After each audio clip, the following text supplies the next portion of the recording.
अ, आशीष शेलार जी से आशाताई मामिडी इनकी उपनेता जो है हमारे शिवसेना की, जिन्होंने ये आंदोलन छेड़ा है। मतलब ये सारे अपने जो वर्कर्स हैं, उन्होंने फर्स्ट टाइम आशाताई के पास जब लेकर आए, उसके बाद बहुत कुछ चर्चा हुई, मैनेजमेंट के साथ बातें हुई और उसके बाद ये आंदोलन का इतना बड़ा स्टेप लिया गया है। लेकिन आशीष शेलार जी के साथ भी जब आंदोलन के दूसरे दिन उन्होंने कॉल करके बुला के लिया था, तभी यही बात हुई थी कि वो एक ही चीज़ बोल रहे हैं कि जो ट्रस्टी है, जो प्रिंसेस ज़ारा है, वो जनवरी 2026 में आने वाले हैं। तो उनका कहना है कि अभी आप उपोषण छोड़ दो और जब वो आएँगे तभी आपका मतलब डायरेक्ट 1 टू 1 हम लोग करवा के देंगे और तभी फिर जो भी न्याय होगा वो आपके ही हित में होगा। लेकिन नहीं, नहीं वर्बली बोला है। दूसरी बात मैंने सुना कि आपको आजाद मैदान में भी घुसने नहीं दिया जा रहा था, यहाँ की पुलिस लोग। हाँ, आशाताई मामिडी इनको थर्ड डे के बाद, मतलब कल फोर्थ डे था, चौथा दिन था हमारा उपोषण का।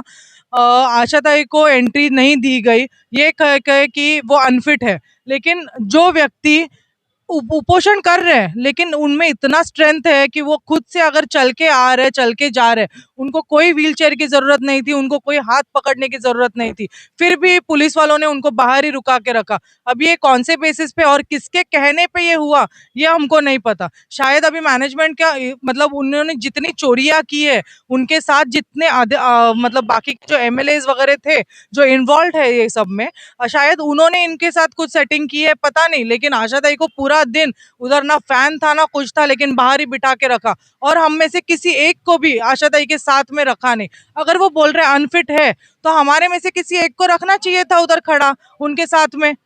उधर फैन का कुछ भी फैसिलिटी नहीं है और उधर ही उनको पूरा दिन बिठा के रखा था। जैसे कि मैं अभी थोड़ी देर पहले आपसे सुन रहा था कि अमीन पटेल पे एक कठोर आरोप लगाया आपने कि इसमें पूरा जाल साल अमीन पटेल का मिला हुआ है। जी। क्या लगता है उस बारे में बताइए, अमीन पटेल के बारे में। जी, ज़रूर। अमीन पटेल जी ये मुंबा देवी कॉन्स्टिट्यूएंसी के आमदार है, एमएलए है। आज वो हर जगह पे यही चीज़ कर रहे हैं। सिर्फ़ उनको एक ही चीज़ पता है कि लोगों के भावनाओं के साथ खेला कैसे जाए। अभी भी वो कर रहे हैं, ये प्रिंस अली खान के इसमें पूरा का पूरा उनका हाथ है ये खाली करवाने में, पूरा का पूरा।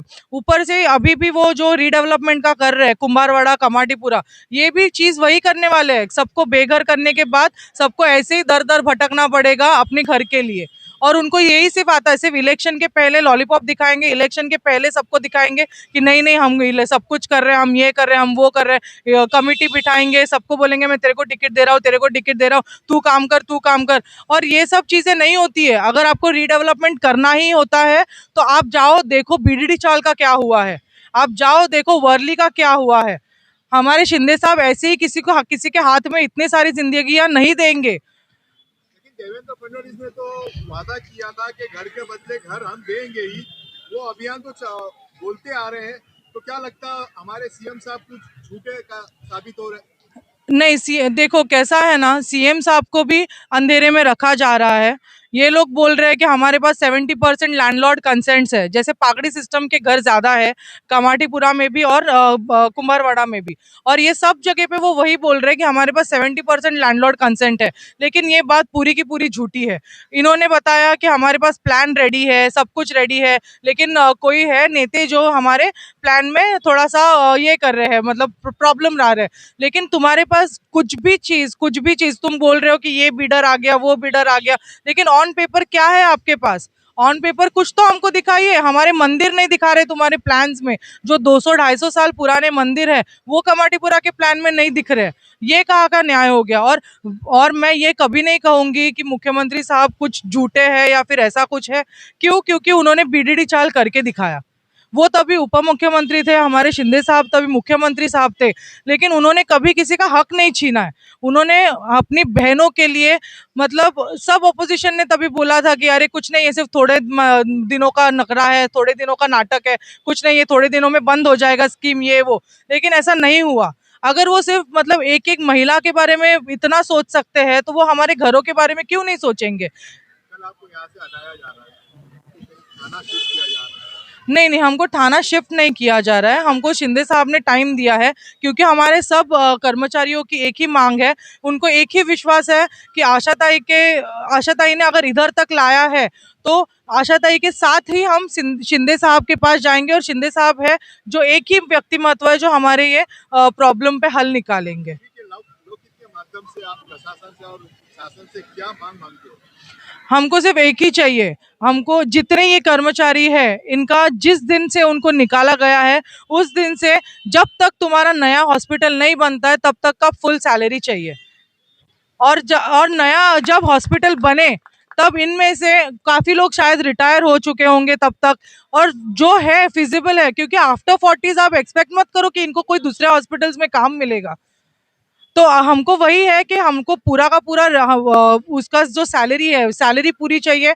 और जब तक आप कब तक हमको हॉस्पिटल बना के दे रहे हो, ये भी हम लोग को रिटर्न में चाहिए, और हर चीज रिटर्न में चाहिए। थैंक यू, धन्यवाद। नाम बताइए। नमस्कार, मेरा नाम सचिन विलास सरदार है। मैं प्रिंस अली खान रुग्णालय में 22 साल से सफाई कामगार करके काम कर रहा था। ये जो उन्होंने हॉस्पिटल बंद किया है, ये उन्होंने C1 कैटेगरी करके बंद किया है। 2023 में उन्होंने 22 में दिसंबर में उन्होंने C1 बता के इसको तोड़ दिया गया है, लेकिन ये पूरी साजिश थी। C1 उन्होंने 2022 में बताया, लेकिन वहाँ पर उनको रीडेवलपमेंट करना था। बड़ी बड़ी 70-70, 80-80 माले की टावर बनानी थी। एक एक रूम की कीमत 15 से 16 करोड़ रुपए में रूम बेचना था, और ये प्लानिंग उनकी 2012 से चल रही थी। 2012 में उन्होंने जब BMC को प्रपोज किया कि भाई हमको ये हॉस्पिटल है उसको तोड़ना है और कायम बंद करना है, तब BMC ने उनको 2014 में नोटिस दिया हुआ है कि जब तक आप नया हॉस्पिटल बनाते नहीं है, तब तक बना के उसको चालू नहीं करते, तब तक ये हॉस्पिटल आप तोड़ नहीं सकते। ऐसा क्लियर बोलने के बाद उनको टेंशन आ गया कि अब ये हॉस्पिटल कैसे तोड़े, कैसे करे, क्या करे। तो उन्होंने 2017 में BMC को लेटर दिया कि भाई हमारे एक सामने जगह है डायमंड जुबली स्कूल के बाजू में, वहाँ पर हम नया हॉस्पिटल बनाएंगे। ऐसा उन्होंने सिर्फ आश्वासन दिया पेपर पे। लेकिन 2017 के बाद कोरोना आया, 2 साल होने के बाद हॉस्पिटल फिर से चालू हुआ। वो धीरे धीरे वहाँ पे थोड़ा सा कुछ काम करते थे एक दिखावे के लिए, कोई मशीनरी लाते थे एक दिखावे के लिए, क्योंकि उनका मकसद ये था कि कैसे भी करके इसको बंद करना है और तोड़ना है, और इतने सारे कामगार को बेरोजगार करना है। ये उनका फिक्स मकसद। फिर भी कितने अंदाजन कितने एम्प्लॉय हम लोग कम से कम 980 लोग थे टोटल। उसके अंदर से डॉक्टर्स और नर्सिस जिनको कहीं पर भी जॉब मिल गया है। अभी फिलहाल 400 के ऊपर कामगार है जो बेरोजगार है। किसी किसी के तो उम्र 40-45 होने की वजह से उनको नौकरी नहीं मिल रही। कोई घर काम कर रहा है, कोई छोटी मोटी नौकरी करके अपना गुजारा कर रहे हैं, लेकिन उसमें किसी का गुजारा नहीं हो रहा है सर, क्योंकि सबसे पहले उनके बच्चे का पढ़ाई है, कोई रेंट पे रहता है, किसी ने रूम बुक किए, किसी के लड़के की शादी है, क्या है वो सब कोई कर्जे में डूबा है। तो आज इतनी तकलीफ से गुजर रहा है कि एक वक्त का खाना खाते हैं वो भी सोच के खाना पड़ता है। और किसी ने जो बड़े बड़े लड़के अपने स्कूल में डाले थे, उन्होंने स्कूल से निकाल के उन्होंने BMC स्कूल म्यूनसिपल स्कूल में डाल दिया, क्योंकि उनको पढ़ाई करवा नहीं सकते होगी। और बच्चे पढ़ेंगे नहीं तो देश का भविष्य कैसे बनेगा, ये सरकार को सोचना चाहिए।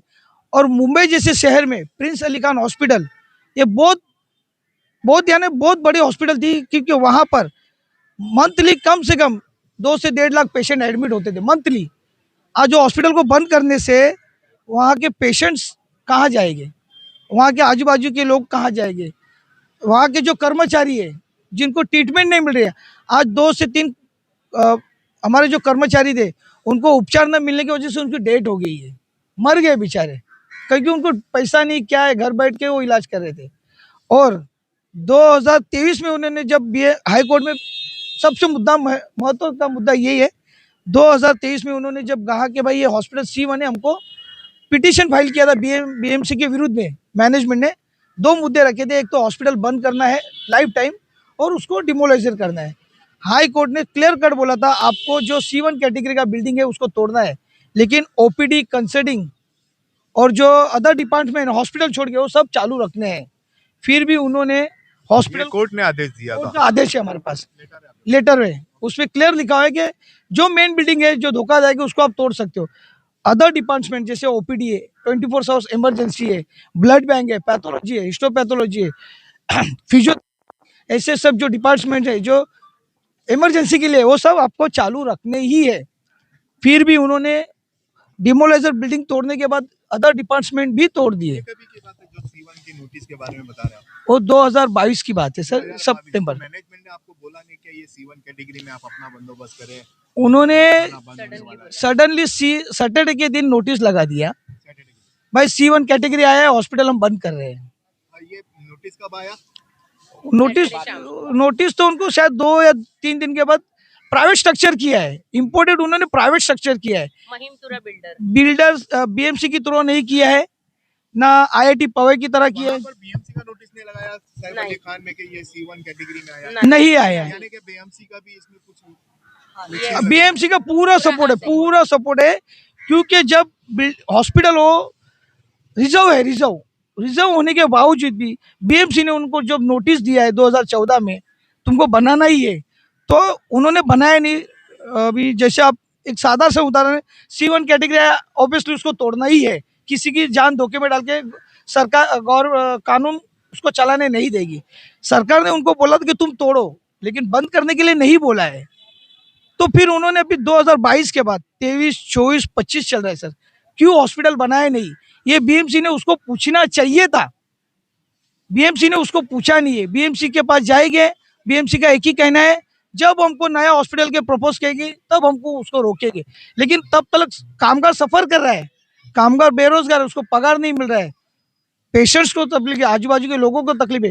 ये सब जिम्मेदारी किसकी होती है? सरकार की होनी चाहिए। सरकार बीएमसी को क्यों जवाब नहीं पूछ रही है कि भाई आपने जब नोटिस दिया है तो आप उसको क्यों दबाव नहीं लाके नया हॉस्पिटल बनाना चाहते हैं, क्या वजह है? तो मुझे ऐसा लग रहा है ये सब चीज के अंदर बीएमसी और सरकार पूरा प्रिंस अली खान ट्रस्टी को पाठिंबा दे रही है। और हम सभी राज 4 दिन से यहाँ पर बैठे हैं, कोई भी, आज 5वां दिन है, कोई भी आमदार नगर सेवक आके हमें पूछ नहीं रहा है, ना कोई सरकार की वजह यहाँ से कोई आया है। जैसे आप बोल रहे हैं ना कि मर जाओ तुम लोग, हमको कोई पड़ी नहीं है, उस तरह से हमारे साथ बिहेव किया जा रहा है। जैसे और हमारे लिए जो हम 2 साल से भाग रहे थे सर, सबसे इम्पोर्टेंट चीज मैं बताऊंगा, हम 2 साल से जो भाग रहे थे, स्थानिक नगर सेवक आमदार, नाम बताइए। जैसे कि हमारे यहाँ स्थानिक अभी मनोज जामशुदकर सर है, उसके बाद पहले थे यामिनी जादव मैडम थी, उसके बाद हमारे जो रेसिडेंस एरिया में रहने वाले सबसे इम्पोर्टेंट व्यक्ति अमित पटेल, जो वहाँ के प्रिंस अली खान हॉस्पिटल के बाजू में ही रहते थे, उनका भाई ट्रस्टी बोर्ड पे है, उनका अफजल पटेल। वो सबको ये चीज मालूम है, फिर भी किसी ने ये हॉस्पिटल बनने के बारे में तो सोचो, लेकिन ये कामगार के बारे में भी नहीं सोचा है। खास करके अमित पटेल सर से हमको बहुत उम्मीद थी कि भाई तुम यहाँ के रेसिडेंस हो और आगा खान के एकदम नजदीक के इंसान हो, और आगा खान साहब भगवान है हमारे लिए, वो कभी भी नहीं चाहेंगे कि उनके वर्कर आज बेरोजगार हुए। लेकिन उनको ये बताया गया आगा खान साहब को कि भाई हमने सभी कामगार को सब बराबर दिया है, अच्छे से अच्छा अमाउंट दिया है, अच्छे से फैसिलिटी करके दी है, लेकिन कुछ भी नहीं मिला है सर। तो कभी आप लोग ने कांटेक्ट नहीं किया आगा खान से? सर हम गरीब लोग हैं, साधारण लोग हैं, जैसे आप लोग की यूनियन होगी तो आगा खान से कुछ कांटेक्ट हुआ होगा? कुछ भी नहीं। हमको सर जहाँ हमारी प्रिंसेस ज़ारा आके जाती है, ऐसा लगता है कि आगा खान के अगर कानों में ये बात जाती तो शायद तो आपको इंसाफ मिलता था। 101% इंसाफ मिलता था सर, 101% इंसाफ मिलता। अभी जैसे 11 तारीख को, लास्ट 11 तारीख को हमारे लिए जो मसीहा बन के आई है आशा ममदी मैडम, जो शिवसेना गढ़ के, शिंदे गढ़ के उप नेता है, उन्होंने 11 तारीख को मैनेजमेंट से जाके मिले। मैनेजमेंट को मिलने के बाद उन्होंने हमारे लिए आवाज़ उठाई, तो वहाँ बैठा हुआ एक जो इंसान था, ट्रस्टी छोड़ के, ट्रस्टी बोले तो अमीन मानकिया थे वहाँ पर, रफीक मर्चेंट थे, और उनके साथ 2-4 और कोई थे जो हम पहचानते नहीं है। उनमें से एक बंदा बोलता है मैडम हमारे पास हॉस्पिटल बनाने के लिए पैसा नहीं है। कौन बोलता है? ये मैनेजमेंट के साथ में जो बैठा बंदा था वो बोला। का चमचा। तो समीर टायर वाला, शायद उसका नाम सलीम टायर वाला, उसने ऐसा बोला। तब आशा ममदी मैडम ने उसको क्लियर कट बताया, सर आप ये बात यहाँ पे स्टॉप करो, क्योंकि आगा खान वर्ल्ड की जानी मानी हस्ती है और वो चाहे तो पूरा बॉम्बे डेवलप कर सकती है। अब ये 400 वर्कर को न्याय देना नहीं चाहते, ये बताइए, आपको हॉस्पिटल बनाना नहीं, ये बताइए, आपको सिर्फ बड़ी बड़ी टावर बनानी है और पैसा कमाना है। क्लियर कट भाषा में उनको बोला था। तो सर ये जो C1 एक सिर्फ बहाना है, इनका तो टावर बना के पैसा कमाना बिजनेस था और यही है। लेकिन मैं सबसे जरूरी व्यक्ति जो है बीएमसी, जो इसके बीच में पूरा बीएमसी को बीएमसी ई वार्ड पढ़ते हैं। और डिप्टी इंजीनियर जो यहाँ के हैं सुनील राठौड़, उनसे हम कल मिलके आए, उनको भी पूरा मालूम है, क्योंकि उनके पूछे बगैर प्लानिंग होता नहीं है। उन्होंने क्या जवाब दिया? उन्होंने बोला है कि मैं आगे फॉरवर्ड कर रहा हूँ, आपको न्याय मिलेगा, कोशिश कर रहा हूँ। लेकिन हमें वो चाहिए नहीं, हमें राइटिंग में चाहिए कि भाई कब ये हॉस्पिटल बनेगा, और जब तक नहीं बनता है हमारा पगार चालू रहना चाहिए। ये हमारी इतनी मांग है सर।